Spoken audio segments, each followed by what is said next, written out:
안녕하세요. 신지우입니다. 저는 전 세계의 미스터리한 사건 사고를 소개하고 있습니다.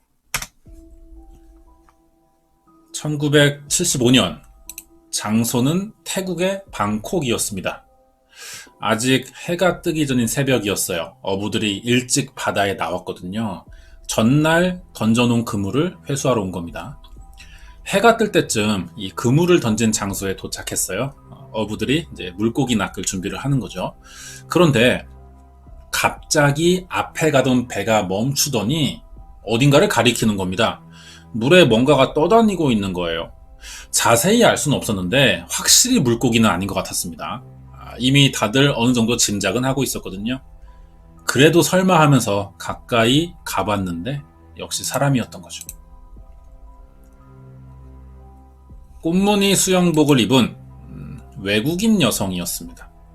1970년대 태국은요, 외국인들이 선호하던 유명 여행지였어요. 항상 바닷가에서 술을 마시는 외국인들이 많았죠. 그러다 보니 방콕은 항상 여행 온 사람들의 사고가 많았습니다. 경찰은 이 여성도 비슷한 사건 중 하나일 거라 생각해 사고사로 금방 수사를 종결했어요. 술 먹고 야간에 바다에 들어갔다가 익사한 게 아닐까 이렇게 생각하는 거죠. 사실 이 사건은 이렇게 끝나면 안 됐습니다. 왜냐? 이 뒤로 비슷한 사건들이 연속해서 발생했거든요. 얼마 뒤에 또 수영복 차림의 외국인 여성이 바다 위에서 사망한 채 발견된 거예요. 이번엔 단순 익사로 볼 수 없었습니다. 목에 타살 흔적이 있었거든요. 경찰은 얼마 전 사건이 이 사건이 다시 생각났어요. 두 사건은 그리고 보니까 너무 비슷했습니다. 이제 보니 누군가에 의한 타살이고 같은 사람의 범행일 가능성이 높아 보이기 시작한 거죠. 이때부터 태국은 범인을 비키니 살인마라고 부르며 관심을 갖기 시작했고요. 늦었지만 경찰도 수사에 들어갑니다.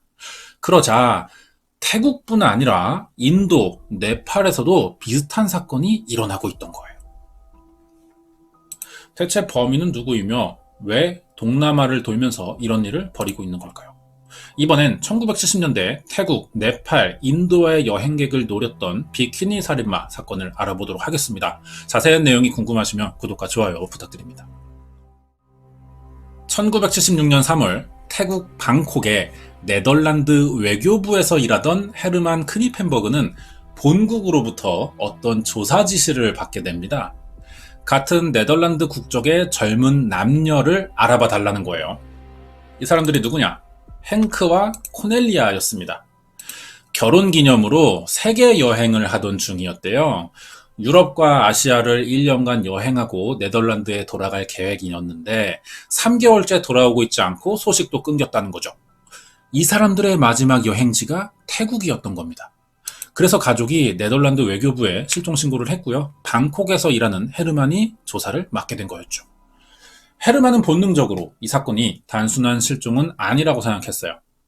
방콕에서부터 조사를 시작했는데 예상대로 단순하지 않습니다. 아주 충격적인 사실들이 드러나는데요. 행크와 코넬리아는 3개월 전인 1975년 12월 태국 방콕에 도착했고요. 공항에서 누군가를 기다렸다고 합니다. 알랑과 모니크라는 사람들이었어요. 보석 중개업을 하는 사람들인데 예전에 홍콩 야시장에서 이들이 우연히 만난 적이 있었거든요. 알랑은 프랑스, 모니크는 캐나다 퀘벡 사람인데 불어와 영어를 할 줄 아니까 네덜란드인이랑 금방 친해질 수 있던 거죠. 이 중 알랑의 집이 태국이라고 합니다. 나중에 태국에 오게 되면 자기 집에서 지내라고 명함을 주면서 헤어진 적이 있어요. 마침 행크와 코넬리아의 이번 마지막 여행지가 방콕이었던 겁니다. 그래서 공항에 도착하자마자 알랑과 모니크에게 연락했고 다시 만나게 됐던 거예요. 알랑과 모니크는 자기들이 사는 이 아파트로 행크와 코넬리아를 데려갑니다. 서양인들이 주로 모여 사는 고급 아파트라 분위기가 낯설진 않았어요. 여기 방 하나를 줬고 이날 저녁에 같이 술과 음식을 먹었습니다. 그러면서 한참을 이야기하는데 갑자기 코넬리아가 쓰러지는 거예요. 배가 아프다 그랬습니다. 그러면서 동시에 행크도 배가 아프기 시작했어요. 며칠 있다가 네덜란드에 돌아가야 했지만 몸이 나을 때까지 조금만 더 지내기로 했죠. 하지만 다들 예상하는 대로 행크와 코넬리아는 이 아파트를 나가지 못합니다. 나중에 나가긴 하죠. 대신 죽은 상태여서 가능했습니다. 이 집안에선 대체 무슨 일이 일어나고 있는 걸까요? 알렌과 모니크는 사실 가명이에요. 진짜 이름은 찰스 소블리즈와 마리 안드레 르클레크라고 합니다. 네덜란드 사람인 행크와 코넬리아는 이 사람들 집에서 사망했어요. 예상대로 이들이 비키니 살인마였습니다. 최소 12명 이상이 찰스와 마리의 집에 초대됐고 실종되거나 사망한 채 발견됐는데요. 주범이 남자인 찰스입니다. 여자친구인 마리가 조력자인데 피해자들의 여권을 빼서 위조했고 이걸로 태국이나 다른 주변 아시아를 돌아다니죠. 여기서 행크와 코넬리아처럼 해외 여행자들을 만나 유인의 돈을 빼앗았어요. 이런 범행이 가능했던 이유는 시대적 상황과도 맞물리는데요. 1960년대부터 유행했던 히피 문화는 젊은 여행자들이 아시아로 여행을 오게 만든 계기가 됐습니다. 그러면서 동시에 아시아는 외국인 범죄가 늘어나기도 했어요. 대표적으로 마약 문제가 있었습니다. 이렇다 보니 현지인들은 아무래도 이 외국인 여행자들에 대한 시선이 좋지 않겠죠. 이 사람들에게는 공통점도 있어요. 여행 자금으로 항상 고액의 여행자 수표를 가지고 다닌다는 겁니다. 찰스가 이걸 노리는 거죠. 말이 통하지 않아요. 서양인들이 태국에 들어왔으니까. 하지만 현지에서 같은 지역 언어를 쓰는 사람이 나타났고 친절하게 대해주니까 금방 경계심을 풀 수밖에 없을 거예요.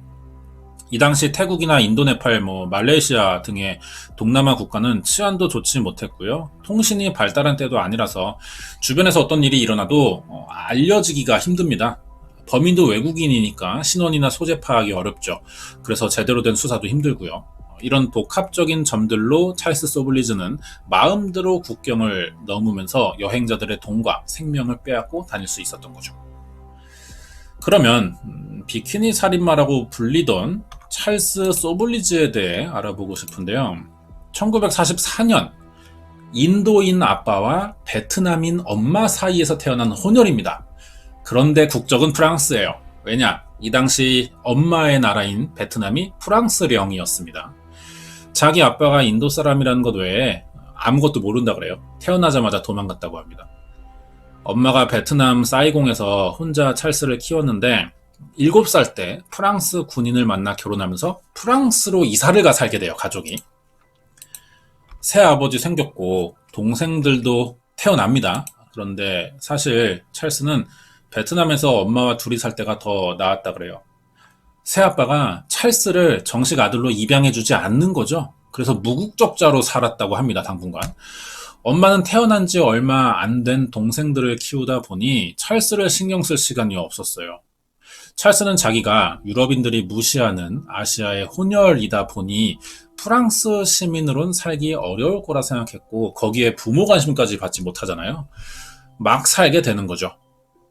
1963년이면 19살이에요. 이때 강도를 저지르다 교도소에 들어가는데 여기서 자원봉사자인 필릭스라는 남자를 알게 됩니다.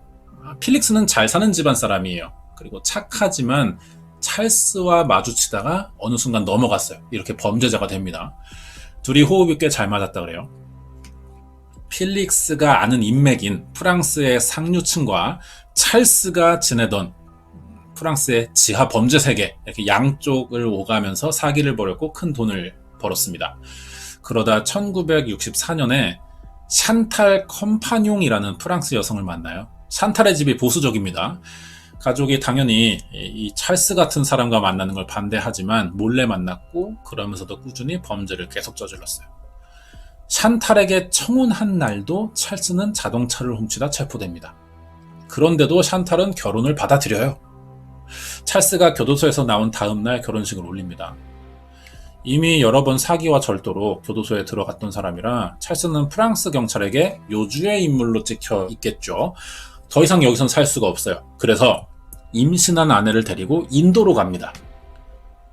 아내와 태어날 아이를 위해 더 이상 범죄는 저지르지 않겠다고 약속했지만 이게 오래가지 않아요. 범죄 중독자거든요. 여기서도 자동차 절도와 도박, 불법 총기 밀수 등 계속 범죄를 저질렀고 파키스탄에 가서는 마약 판매까지 했어요. 29살인 1973년 찰스는 인도를 갑니다. 여기 델리 지역의 보석 가게에서 무장 강도를 저지르다 체포되거든요. 하지만 2주 만에 탈옥해요. 어떻게 가능했냐면 감옥 안에서 급성 맹장염에 걸려 쓰러졌다고 합니다. 이게 그 당시 병원에 옮겨지던 장면인데 이제 수술을 해야 되는 거죠. 하지만 맹장은 연기였어요. 연기를 이때 얼마나 잘했는지 모든 교도관들이 다 속았다고 합니다. 이렇게 교도관들의 감시가 허술해졌을 때 병원에서 도망친 거예요. 수배가 되겠죠. 이제는 인도에서도 살 수 없습니다. 그리스로 가요. 여기서 뭘 했느냐? 새 아빠의 친자식인 이부 동생을 불러들입니다. 같이 강도를 또 저지르자는 거죠. 강도 중독이에요. 경찰 조사가 들어오니까 이번에는 동생 몰래 자기랑 여권을 바꾸고 그리스를 빠져나갑니다. 이렇게 동생은 아무것도 모르고 찰스로 오해를 받아서 18년간 감옥에 들어갔어요. 이렇게 수시로 강도와 도망을 치면서 살던 아내는 결국 찰스와 헤어지기로 합니다. 딸과 프랑스로 돌아가거든요. 찰스가 혼자가 됐어요. 이제 태국으로 가게 되는데 범죄자인데도 계속 국경을 넘어 다닌단 말이죠. 이게 가능했던 이유는 피해자들의 여권을 훔쳐서 거기 자기 사진을 붙였기 때문에 위조 여권인 거죠. 이렇게 가능했어요. 그래서 마음대로 국가를 넘어 다닐 수 있었던 겁니다. 이제 공범과 피해자들을 알아볼 차례인데요. 1974년 캐나다 퀘벡에서 사는 마리 안드레 르클레르는 혼자 인도로 여행을 갔다가 여기서 우연히 찰스를 만나게 됩니다. 둘이 사귀어요, 거기서. 마리는 찰스가 마음에 들었지만 찰스는 약간 달랐던 것 같은데요. 마리를 범죄에 이용할 생각이었던 겁니다. 마리는 찰스가 시키는 대로 다 했어요. 잘 꾸미고 여행 온 사람들에게 말을 겁니다. 이렇게 경계심을 낮추고 사람들을 안심시키는 게 마리의 역할이었죠. 비슷한 시기에 찰스는 아제이 초두리라는 인도 사람도 알게 되거든요. 이들은 상하 복종 관계였습니다. 찰스의 말을 일방적으로 따라야 하는 부하인 거죠. 아제이는 찰스가 시키는 모든 일들을 다 했어요. 찰스가 시키는 일이야 뭐 뻔하죠. 사람 죽이고 시신 처리하는 겁니다. 이렇게 범행을 위한 팀이 꾸려진 거예요. 찰스 소브라즈와 마리 안드레 르클레르, 아제이 초두리는 태국 방콕의 고급 아파트를 얻어 같이 합숙에 들어가죠. 여기엔 프랑스에서 온 도미니크라는 남자도 같이 살았다고 합니다. 이 사람은 합숙 팀원은 아니고요. 찰스에게 여권을 빼앗기고 감금된 채 노예 생활을 하던 사람이에요. 도미니크가 이 집에 온 이유는 시내 관광을 하던 중 찰스를 만났던 거죠. 대화가 통하니까 도미니크도 반가웠을 겁니다. 이때 찰스가 음료수를 주는데 여기 독극물이 섞여 있었어요. 도미니크가 이걸 먹고 배가 아픈 거죠. 그러자 찰스는 자기가 도와주겠다며 집으로 데려와서 약을 또 먹였는데 이 약은 뇌를 손상시키는 독약이었던 겁니다. 도미니크가 이걸 여러 번 꾸준히 먹고 어느 순간부터 뇌가 점점 망가지기 시작하죠. 정상적인 판단을 전혀 못하게 된 거예요. 이미 오래전에 여권도 뺏긴 상태라서 도망칠 수가 없던 거죠. 찰스와 마리는 범행 노하우가 많았습니다. 주로 장기 여행자들을 노렸거든요. 그래야 돈을 많이 가지고 있을 테니까. 오랫동안 여행으로 지친 상태이기도 할 테니 조금만 잘 대해주면 금방 경계심 풀리기 때문에 범행이 더 수월하다는 걸 잘 알고 있었어요. 이렇게 친해지면은 자기 집으로 유인하거나 관광지를 소개해준다는 핑계로 차에 태워 납치했고 아파트로 끌고 가서 돈과 목숨을 빼앗았습니다. 이 사람이 1975년에 사망한 첫 번째 피해자예요. 시작에서 꽃무늬 비키니를 입고 사망했다는 그 여성이었습니다. 미국 시애틀에서 여행 왔던 이름이 테레사 놀턴이고요. 두 번째는 의외로 남자였거든요. 터키에서 온 비탈리 하킴이었습니다. 비탈리의 시신은 찰스의 아파트 근처에서 불에 탄 채 발견됐거든요. 나중에 이 비탈리를 찾던 여자친구가 찰스의 집을 왔다가 또 사망했던 거죠. 경찰이 발견한 두 번째 피해자가 그래서 비탈리의 여자친구입니다. 이번에도 비키니를 입고 사망한 채 발견돼서 범인에겐 비키니 살인마라는 별명이 생겼던 거예요. 그리고 세 번째 피해자가 네덜란드에서 온 행크와 코넬리아였던 겁니다. 홍콩에서 처음 만났고 알랑과 모니크의 집에 갔다가 배가 아프다면서 쓰러졌었죠. 이것도 찰스가 미리 술에 약을 섞어놨던 겁니다. 이렇게 찰스에게 다 살해당했어요. 행크와 코넬리아가 사망하자 여권을 위조합니다. 이 여권으로 네팔을 갔고요. 여기서 새로운 범죄를 또 저지르는 거죠. 네 번째 피해자는 미국인 남성 코니 조와 캐나다인 여성인 로렌 캐리어였어요.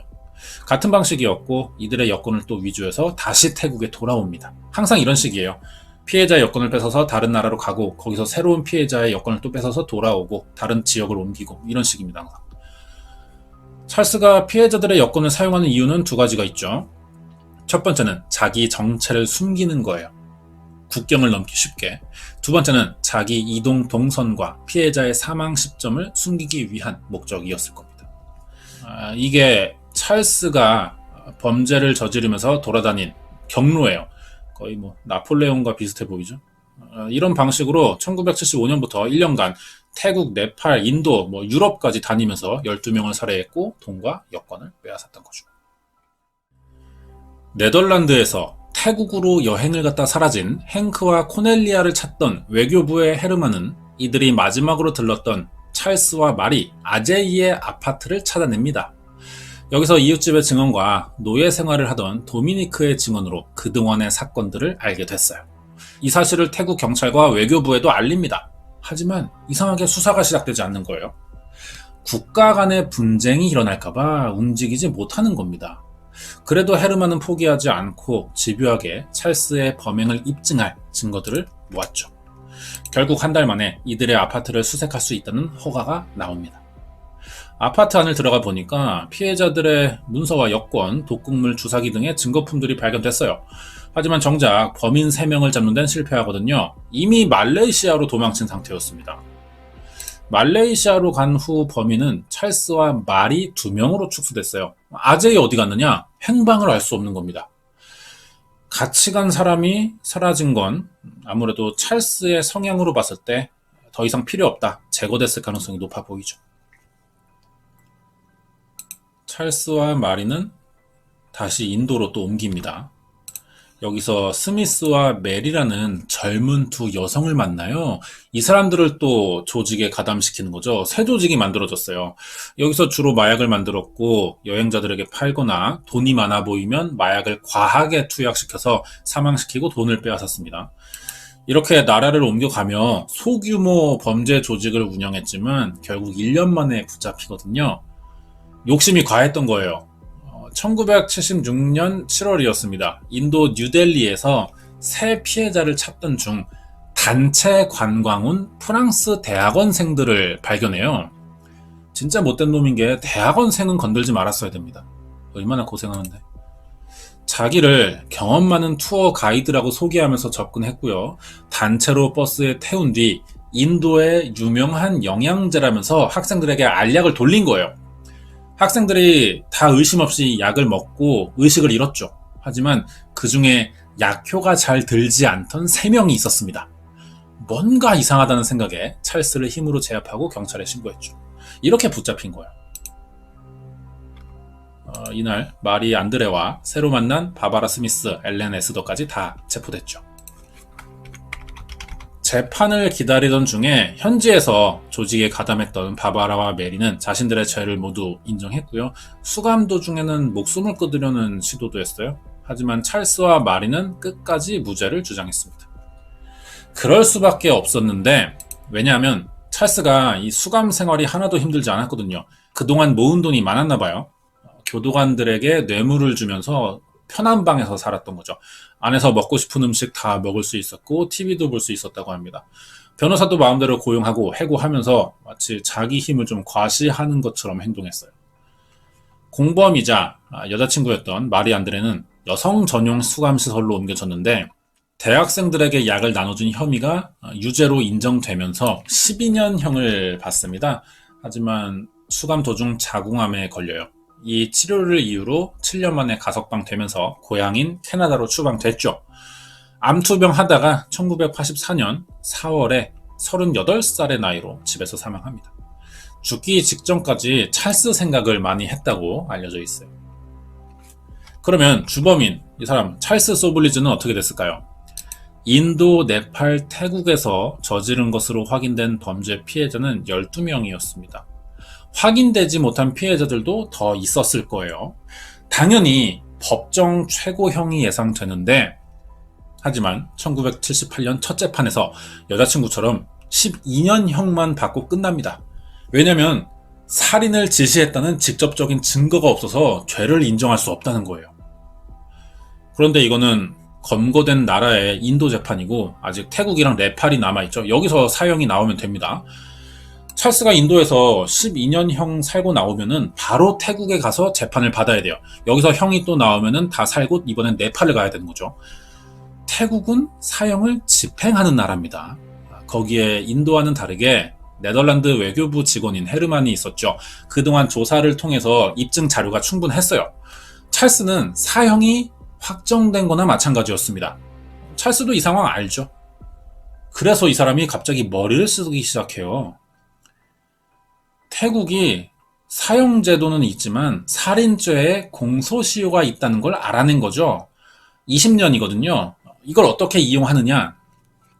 12년의 수감이 끝날 때쯤에 탈옥을 시도해요. 도망치는 데 성공하거든요. 그런데 일부러 붙잡힙니다. 그러면 탈옥죄가 추가되는 거예요. 10년을 더 받았는데 살인죄 12년에 탈옥죄 10년이니까 22년을 인도 감옥에서 살게 되는 거죠. 이렇게 태국의 공소시효 20년을 피해간 겁니다. 찰스 소브라즈는 인도에서 이렇게 22년을 다 살고요. 1997년 2월 17일 52살의 나이로 출소했어요. 당연히 태국에서의 영장과 증거, 증인들은 모두 법적 효력을 잃었습니다. 결국 태국은 법의 모순으로 찰스 소브라즈가 주로 사건을 저지른 나라였지만 제대로 재판 한 번을 해볼 수 없었죠. 그래도 아직 네팔이 남았는데 인도에서 네팔로 이제 넘겨주면 됩니다. 찰스를. 여기서 또 문제가 생기는 거는 네팔은 국가 분쟁 문제로 이 사람 데려가기를 거부하는 거예요. 태국은 공소시효가 끝났고 네팔은 재판을 포기했습니다. 방법이 없어요. 더 이상. 인도는 찰스를 이제 처리해야겠죠. 자국에 둘 수는 없으니까. 그래서 본국인 프랑스로 추방하거든요. 이렇게 12명을 살해했지만 살인미수죄 12년과 탈옥 10년으로 끝납니다. 그러니까 찰스 소브라즈는 비키니 살인마라고 불리지만 법률상 살인마는 아닌 사람이 된 거예요. 프랑스로 갔죠. 이제 뭘 할까요? 참 외국은 책 좋아해요. 자기 얘기를 책으로 씁니다. 사실 먹고 살 방법이 그거밖에 없기도 하죠. 이때 출판 계약금이 160억이었다고 알려져 있어요. 이게 그리고 지금 곧 출간 예정에 있다고 합니다. 그리고 방송 출연도 해요. 방송에서는 자기가 무죄라고 떠들고 다니는 중입니다. 이렇게 비키니 살인마는 자기 판권을 판매한 수익으로 굉장히 편하게 사는 중이에요. 허무한 결말인데 하지만 이런 말이 있어요. 끝날 때까진 끝난 게 아니다. 무슨 말이냐면은 찰스가 풀려난 지 6년 만이었습니다. 2003년 9월 17일이었거든요. 네팔에 호텔 카지노를 갔다가 체포된 거예요. 1975년에 저지른 미국인 남녀의 살인 혐의였습니다. 네팔이 그 당시 재판을 포기한다고 밝혀서 인도가 프랑스로 추방했던 건데 그때 재판을 포기한다고 밝힌 거는 표현상의 의미고요. 공소권을 폐기한 건 아니었던 겁니다. 범죄자를 인도받지 않았을 뿐인 거예요. 하지만 당사자가 7년 만에 네팔로 직접 온 이상 검거하지 않을 순 없겠죠. 찰스는 공소시효 만료됐지 않냐? 나 이제 죄 없다. 이렇게 주장했는데 이 사람이 모르던 게 있어요. 네팔은 살인죄의 공소시효가 없는 나라입니다. 이미 FBI와 헤르만의 조사로 혐의 입증은 충분한 상태고요. 태국으로부터 조사 자료를 다 넘겨받은 거죠.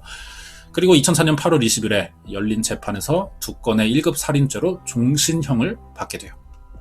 찰스는 무죄를 주장합니다. 여러 번 항소를 신청했는데 다 거부됐어요. 지금 77살이고 아직 네팔 교도소에서 살고 있습니다. 여기는 우리나라처럼 미국 이런 나라처럼 인권의 공평함을 주장하는 나라가 아니거든요. 범죄자에게는 인권이 없다는 시각을 가지고 있어요. 그래서 아마 모범수로 산다 그래도 모범수 평가가 나오지도 않을 거고요. 평생 출소한 일이 없을 겁니다. 여기서 또 궁금한 거는 아무리 공소시효를 몰랐다고 해도 굳이 범죄를 저지른 적이 있는 네팔을 왜 다시 찾아가냐는 거예요. 이 이유까지 알려지진 않았지만 찰스 성격을 볼 때 자기를 좀 과시하고 과장하는 성격입니다. 여기서 우월감을 느끼고 싶어 하거든요. 아마 그런 거겠죠. 네팔에서도 자기가 살인을 저지른 나라지만 나는 당당히 다닐 수 있는 사람이다. 뭐 이런 걸 좀 보여주고 싶어서 일부러 가지 않았을까 생각됩니다. 자기가 법 위에 있는 능력자다. 뭐 이런 기분을 좀 느껴보고 싶었겠죠. 하지만 자기가 착각으로 스스로 붙잡히는 행동을 한 거예요. 이래서 사람이 겸손해야 됩니다. 까불면은 언젠가 다친다는 이런 교훈을 주는 범죄자 이야기였어요. 네, 준비한 내용 여기까지고요. 뒤에 관련된 이야기 더 남아 있습니다. 이번 이야기는 비키니 살인마라고 불리던 찰스 소브라즈의 연쇄살인 사건 파일이었습니다. 네, 도중에 암 걸릴 뻔한 이야기가 있었지만 그래도 제대로 또 처벌하는 결말이네요. 자, 오랜만에 넷플릭스 소개를 또 해야겠죠. 2021년 1월인데 넷플릭스에서 더 서펀트라는 드라마가 나왔어요. 찰스 소브라즈의 이야기고요. 제목인 더 서펀트는 서펀트가 뱀의 한 종류거든요. 우리나라로 치면 이무기 같은 표현이에요. 마치 법망을 미끄러지듯이 빠져나가고 주변 사람들을 현혹시켜서 옥죄인다. 뭐 이런 점에서 찰스의 성향을 좀 표현한 제목이지 않나 생각됩니다. 네덜란드 외교부 직원인 헤르만이 찰스 소브리즈를 잡기 위해서 얼마나 노력하는지가 잘 연출되어 있어요. 자세한 수사 과정이 궁금하시면 넷플릭스에서 더 서펀트를 보시는 게 사건 이해에 도움이 될 것 같습니다. 자, 그리고 찰스가 지금 네팔에서 18년째 수감 생활 중이거든요. 감옥에 있는데 뭐 할 거 다 하면서 살아요. 옥중 결혼식을 했습니다. 옆에 있는 여자랑요. 이름이 니히타 비사스라 그래요. 심지어 44살 연하라고 합니다. 충격적인 건 더 충격적인 게 남아있어요. 이 여자가 찰스 소브라즈 담당 변호사의 딸이에요. 언어 문제로 이제 현지 통역이 필요하니까 마침 네팔 통역사로 일하는 딸을 불러서 면회를 시켰는데 이 계기로 만나게 됐고 2008년 10월 9일에 옥중 결혼식을 올립니다. 공식적으로 부부가 되긴 하지만 뭐 같이 살지는 못해요. 이럴 거면 왜 하는지는 잘 모르겠습니다. 아무래도 이 여자한테 하이브리스토필리아 신드롬이 있는 것 같은데요. 범죄자를 좋아하는 심리 상태를 말하죠. 주로 여성들에게 많이 나타나고 있습니다. 그만큼 강력한 남자니까 범죄자가 됐다고 생각하는 것 같아요. 강한 사람이면 자기를 보호해줄 수 있을 거라는 이런 믿음에서 생기는 심리인데 대표적으로 찰스 맨슨의 아내가 여기 해당되죠. 예. 찰스 맨슨도 둘 다 찰스예요. 또 이 사람도 감옥에서 자기 팬과 결혼을 한 적이 있습니다. 하이브리스토필리아를 알아볼 수 있는 사건도 조만간 준비해 볼게요. 여기까지입니다.